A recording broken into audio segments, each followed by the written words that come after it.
English translation. 581st contact Monday, the 3rd of February 2014, 14:58 hours. Greetings, Eduard. Today I am here once to tell you what Quetzal. I and our committee have decided in the matter of the agenda, but also to express Icarina's thanks and to show you here what she has spoken into this device for you. There is her picture, too. Icarina is really a very pretty young woman. But let's hear what she wants to tell me. But her words should only be meant for you. I will, of course, estimate that, so I will listen to Icarina's words now, but I will not write them down when I call up the report of the conversation. Good, then listen. Your words touch me. Please convey my heartfelt thanks to Icarina. You can do that yourself, because I can use this device too. Oh, of course. But I want to wait until the end of our conversation, because now I'm wondering what you, Quetzal, and the members of the committee have decided about with regard to last Saturday's agenda. That is probably the most important point of our conversation today. Which you are probably right about. So then hear what is to be said about it. First of all, we have turned to the content of the agenda letter, which we find very regrettable. Because on the one hand, the whole thing indicates that the origin is a massive negative influence, and that on the other hand, everything is not in accordance with reality, and moreover, it is presented thoughtlessly and unjustifiably. When, according to our older records, which we have kept over all this time, we turn to the events that have taken place since the decision was made in the matter in question, we came to the conclusion that the arrangement of Sunday duty had proved itself very well, and that it corresponded and still corresponds to good and correct fairness for all group members. In principle, the center residents are also subject to the same duties, and to the same extent, as is also the case for members not resident in the center. And as far as the special work duties are concerned, which have to be done to keep the whole business running, it should really be self-evident that these duties are fulfilled. Because in the end, these duties also serve the good of the whole community on the one hand, and the maintenance of order on the other hand, from which everybody benefits, including those on Sunday duty. In this respect, all the time since the first decision was taken, everything has been for the good and the best, which is clear and unquestionable, and should therefore be maintained in the same way. If, therefore, the statement in the agenda letter that the tried and tested is to be overridden by innovations is considered to be an extremely thoughtless statement that has neither justification nor correctness. Of course, it must be said that old decisions and things can also be changed and new things added if this is necessary. But this requires that they be replaced by something more valuable, which cannot be the case in the agenda item in question, because the tried and tested is undoubtedly still proving its worth today and will certainly continue to do so that no new decision is required. At least not with regard to the general Sunday duties and the number of people on duty. We also found that the agreed length of visiting time is absolutely justified, because there are always exceptions, because certain visitors cannot come to the center any other way than in the evening. Firstly, a new decision has been made to make a small and justified change. Namely, that after the official end of Sunday duty by the Sunday duty officers, the center residents will be available from 18:30 hours to 21 o'clock hours to look after any late visitors who may still turn up. This should be feasible because late visitors in the evening are rather rare. Secondly, the daytime service should begin as usual in the morning, but should only last until 18:30 hours for all 3 staff on duty. If there are still visitors in the center at this time, they will be looked after by the respective duty officers until the end of the day, while the other duty officers will continue to perform their duties until 18:30 HRS. Of course, we can only give advice because the decision is ultimately up to the whole group, which decides and has to make a decision, but their common sense is required. However, the rule applies that the member who presents the arguments on the agenda as laid down in the statutes is not entitled to make a decision. Nothing more is to be said about this, except that it is very regrettable that negative external influences take place, which intervene in the internal affairs of the FIGU through core group members. Could you be more specific? I could, but an open word would create discord, unrest, and uncertainty, so I do not want to talk about it openly.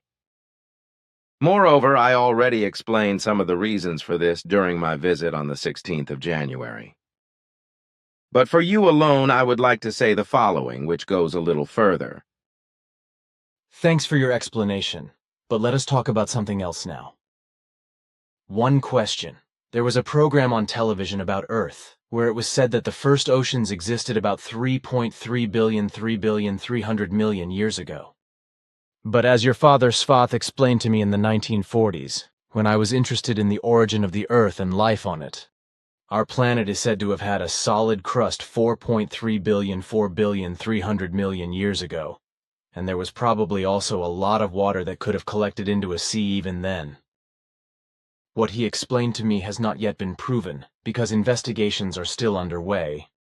But he also said that at that time, 4.3 billion years ago, the Earth was still quite volcanic, but was no longer a real fireball, because as I said, it already had a solid crust and at least a lot of water. Water, amino acids, bacteria, and thus the very building blocks of life were brought from the depths of space by asteroids, meteorites, and comets crashing into the early Earth. This allowed the first lowlife to develop in the form of bacterial strains, from which flora and ultimately fauna life forms developed over millions of years. Your father explained this at that time, which is why I also told my teachers Graf, Lehman, and Fair in this way during my school days, because at that time the strangest theories of how life on Earth came into existence still existed. The two teachers, Graf and Lehman, were also anxious to investigate the matter, but they could not produce or learn anything clear, because certain scientists were skeptical and even hostile towards them when they asked them. At least that is what both of them told me. I know that, but I do not understand what you are asking. Oh, of course I wanted to ask whether your insights are still going there today, as Svath explained them to me before he passed away, or have you gained new insights since then? At that time the matter was not yet clear. What my father taught you is correct in every respect. He was also the one who dealt with the matter and did research on Earth, which we then continued.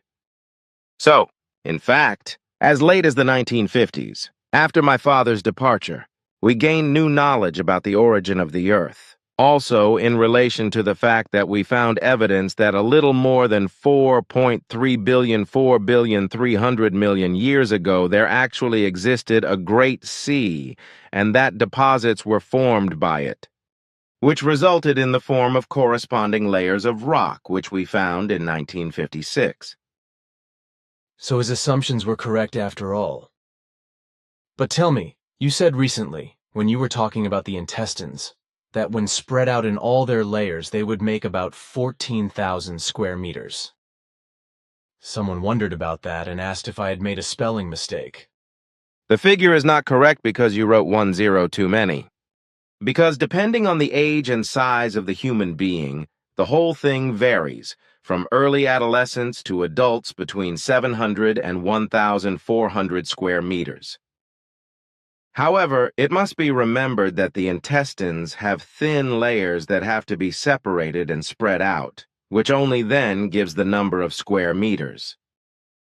The intestines are the most important part of the digestive tract of the human being with many cells. They are therefore responsible for digestion, but also for the regulation of the water balance and the formation of a large part of the immune system's defense cells, as well as for the production of hormones and messenger substances. The intestines are not just organs or bowels, as is wrongly done in earthly medicine, because the intestines extend from the stomach gate to the anus. These are divided into different regions, such as the small intestine, consisting of the duodenum, then the jejunum, ileum, large intestine, with the appendix, colon, and rectum. Between the beginning of the mouth and the end of the intestines, there is still the oral cavity and esophagus, as well as the stomach. The intestines of the human being are about 8 meters long and have a simple surface area of about 400 to 500 square meters in their circumference, and together with the fine intestinal villi. The walls of the intestines have a typical 3-layer structure of a skin muscular tube, whereby all these layers together, when spread out in an adult human being, have a surface area of about 1,400 square meters. The length of the intestines corresponds to the ratio of the human being's actual body length, whereby the length of the intestines depends mainly on the type of nutrition. And as the human being is an omnivore, he also has a corresponding length of intestines, because he eats a lot of vegetable food, which can only be digested slowly. This in contrast to carnivorous life forms, which have very short intestines because pure meat food is easily digestible. So I have made another commitment, which needs to be corrected in the last contact meeting report, which I will add in order to get things right again. And what you have now elaborated on further with regard to the intestines is interesting. Thanks for that. But I also have another question. There was the legendary Flight 19 of the American Air Force on the 5th of December, 1945, which is still haunting the minds of the human beings. Because 5 fighter bombers or something and a seaplane disappeared in the Bermuda Triangle.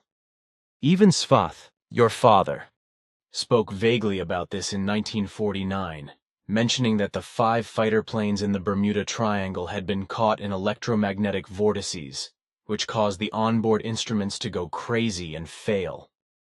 This was absolutely certain, he said, because he had had his own experience in this area and had been hurled with his pear-shaped beam ships through an electromagnetic eddy canal from Bermuda to Florida and Georgia and into the area of the so-called Okefenokee Swamp within a few minutes, far more than 1,000 kilometers. So he suspected that the same thing could have happened to the pilots, that they had just been caught in an electromagnetic vortex tunnel, which caused them to get lost with their machines and to fly over the mainland through the electromagnetic vortex without them noticing and also without being able to determine where they were. And as Svath said, if I remember correctly, the 5 machines could have crashed, according to his calculations, into the vast Okefenokee Swamp, which covers almost 1,800 square kilometers, and been swallowed up by it, never to be seen again.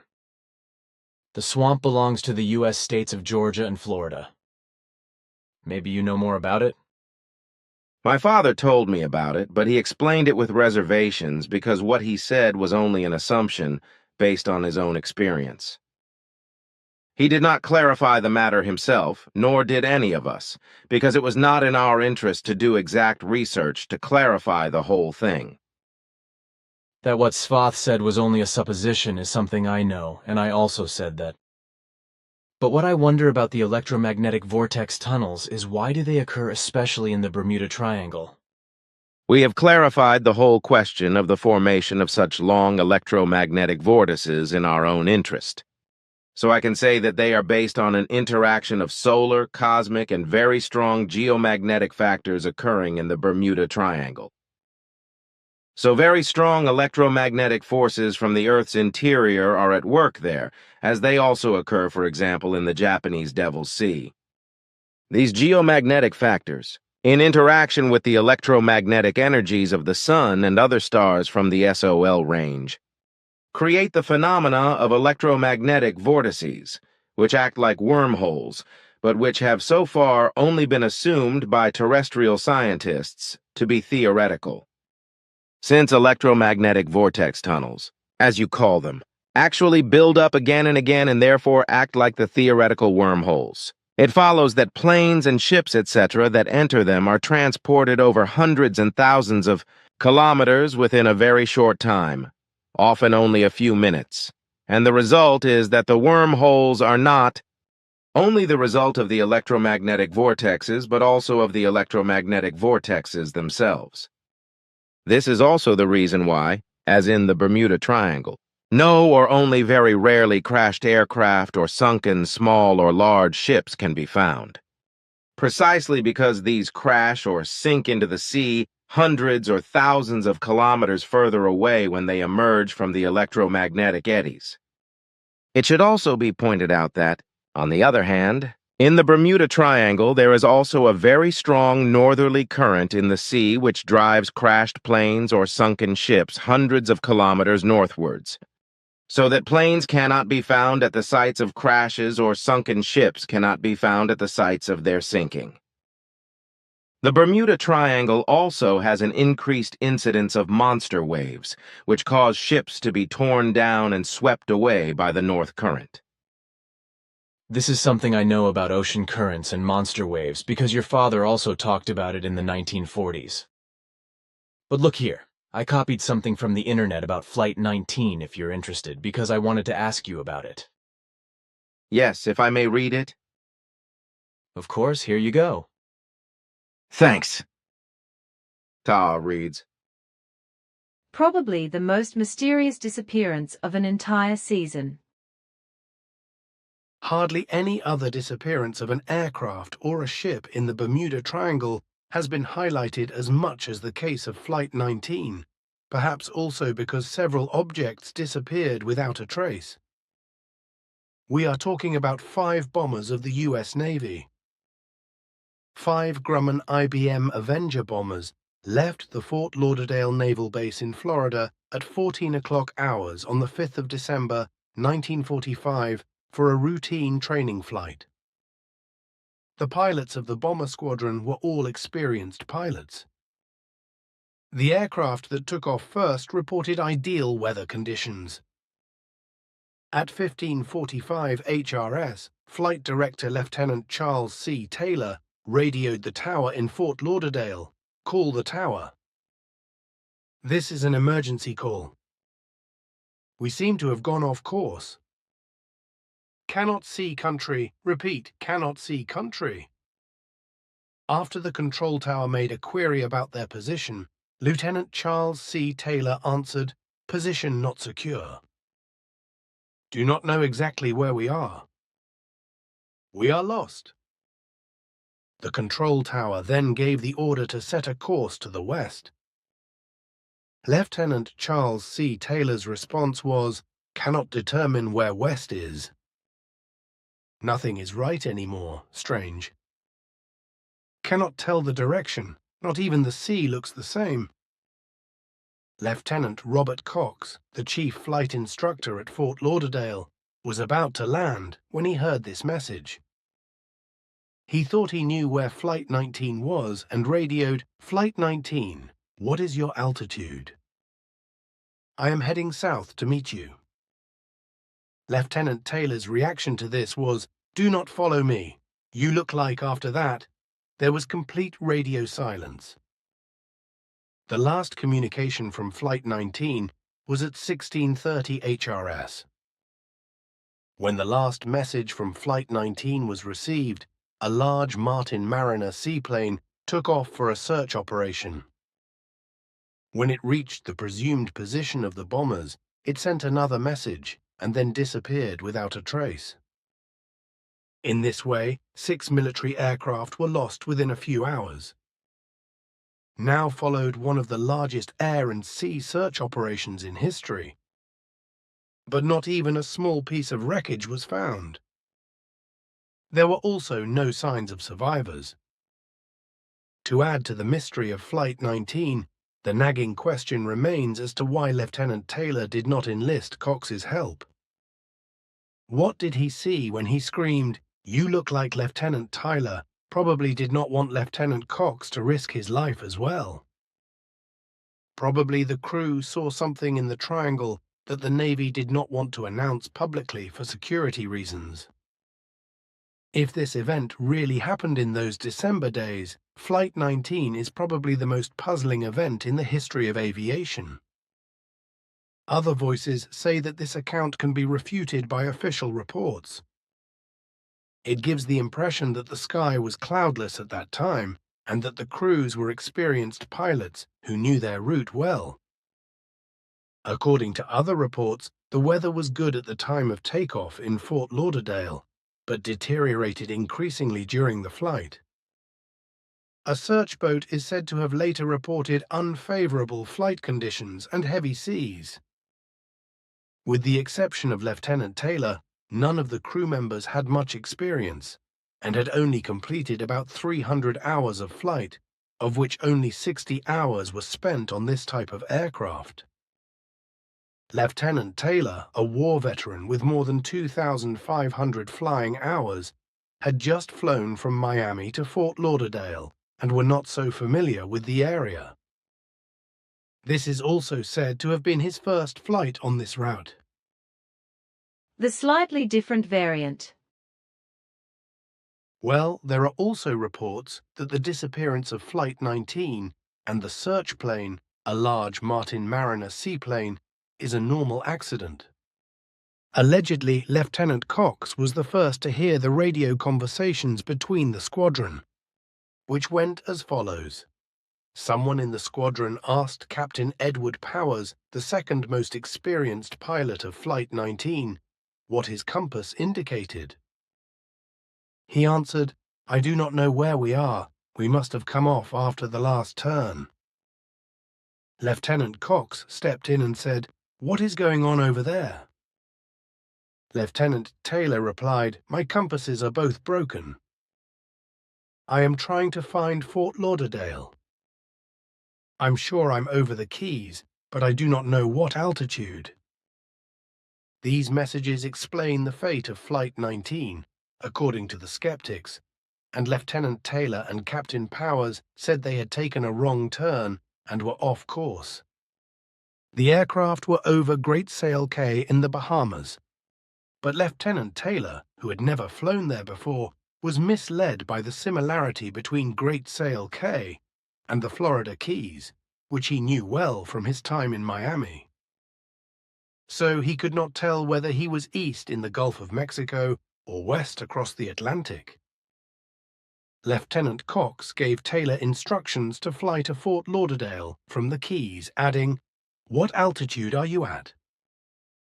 "I will fly south and meet you there." Lieutenant Taylor replied, "I know where I am now. I am at an altitude of 700 meters. Do not follow me. There's no reason to look for anything even remotely unusual." But Tyler did not know where he was. He was losing his bearings more and more. A number of factors contributed to this. The compasses in his plane were defective, or at least he thought they were. He also did not have hours, and his radio channel was disturbed by interference from Cuban radio stations.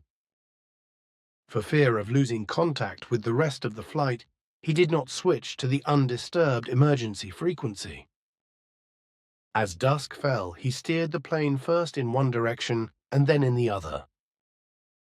As the twilight was replaced by the darkness of the night, the weather also deteriorated and the sea became increasingly rough. Around 1830 hours, you could hear Lieutenant Taylor trying to keep his squadron together. His announcement read, "Everyone stay close together. If we do not see any land, we'll have to go to sea. If the first one drops below 45 liters, we all go down together." The last message from Flight 19 was intercepted at 1904 hours, when a pilot desperately tried to contact Lieutenant Taylor. It is believed that the 5 bombers went down and sank in the troubled sea sometime within the next hour. Experts estimate that a Grumman IBM Avenger would sink in less than a minute.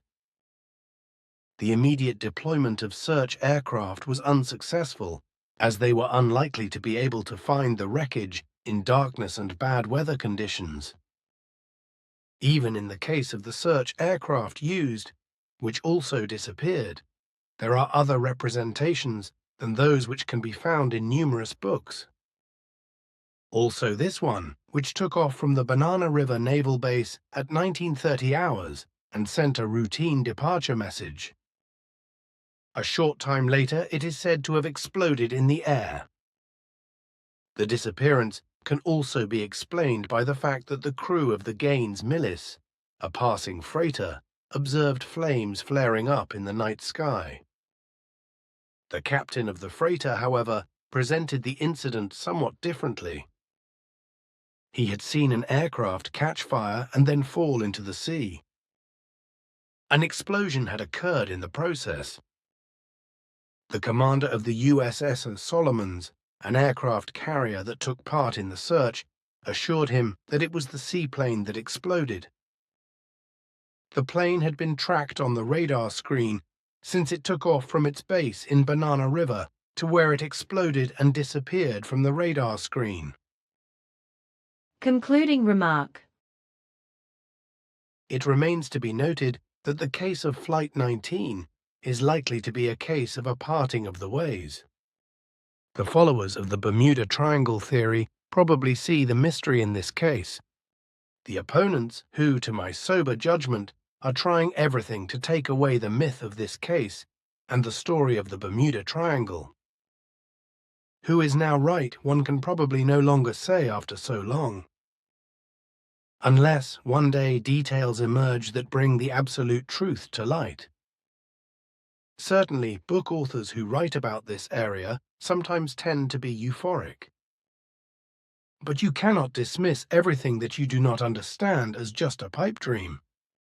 Whether it's UFOs operating in the area or methane deposits, as has recently been read, seen, and heard in numerous media, this area has its own special reputation, and the myth of the Bermuda Triangle will probably continue for a long time to come.